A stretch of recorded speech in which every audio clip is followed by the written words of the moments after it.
विचार करा, जर तुम्ही दरमहा फक्त 1,000 रुपये वाचवले आणि भविष्यात त्याचे तब्बल 3 कोटी रुपये झाले तर एकाला नक्कीच अशक्य वाटतं ना.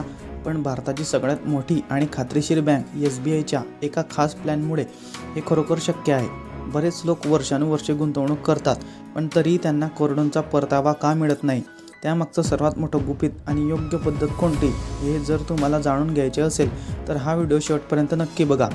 अशाच माहितीसाठी आपल्या चॅनलला सबस्क्राईब करून ठेवा. तर आज आपण SBIच्या ज्या योजनेबद्दल बोलत आहोत तिचं नाव आहे SBI small cap mutual fund direct growth.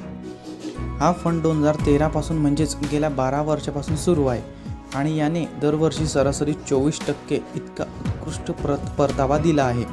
ही एक हाय रिस्क आणि हाय रिटर्न योजना आहे, पण SBIचा प्लॅन असल्याने यावर विश्वास ठेवता येतो.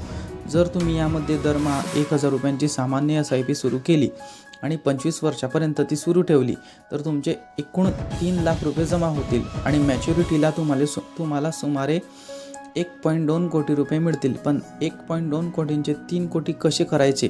तर त्यासाठी तुम्हाला सामान्य SIP ऐवजी स्टेपअप SIPचा वापर करावा लागेल. स्टेपअप SIP म्हणजे दरवर्षी तुमच्या गुंतवणुकीची रक्कम 10% वाढवणे. उदाहरणार्थ, पहिल्या वर्षी दरमहा 1,000 रुपये तर दुसऱ्या वर्षी 1,100 रुपये. अशा प्रकारे दरवर्षी फक्त 10% रक्कम वाढवत गेल्यास 25 वर्षानंतर तुमची एकूण गुंतवणूक 11.8 लाख रुपये होईल. पण चक्रवाढ व्याजाच्या अद्भुत जादूमुळे तुम्हाला शेवटी 3 कोटी रुपयांपेक्षाही जास्त परतावा मिळू शकतो. परंतु ही पद्धत वापरण्यापूर्वी एक गोष्ट लक्षात ठेवा, जर तुम्ही व्यावसायिक असाल किंवा तुमचे उत्पन्न दरवर्षी निश्चित असेल तर स्टेपअप SIPच्या भानगडीत पडू नका, कारण भविष्यात वाढलेली रक्कम भरणे तुम्हाला कठीण होऊ शकते. अशा लोकांनी सामान्य SIP करावी आणि हातात मोठा पैसा आल्यास लमसम गुंतवणूक करावी. पण जर तुम्ही सरकारी किंवा चांगल्या प्रायव्हेट नोकरीत असाल, इथे दरवर्षी पगार वाढतो, तर तुम्ही तुमच्या पगारवाढीपेक्षा कमी म्हणजेच साधारणतः 5 ते 10% स्टेपअपची SIP नक्कीच सेट करू शकता. म्युच्युअल फंड गुंतवणुकीचा सर्वात मोठा नियम म्हणजे सातत्य. सुरुवातीला पैसे हळूहळू वाढतात, पण शेवटच्या 2-3 वर्षात कंपाऊंडिंगमुळे पैशाचा डोंगर उभा राहतो.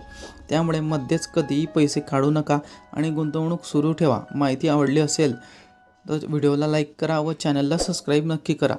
लक्षात असू द्या, SIP व म्युच्युअल फंड हे जोखमीच्या अधीन असते.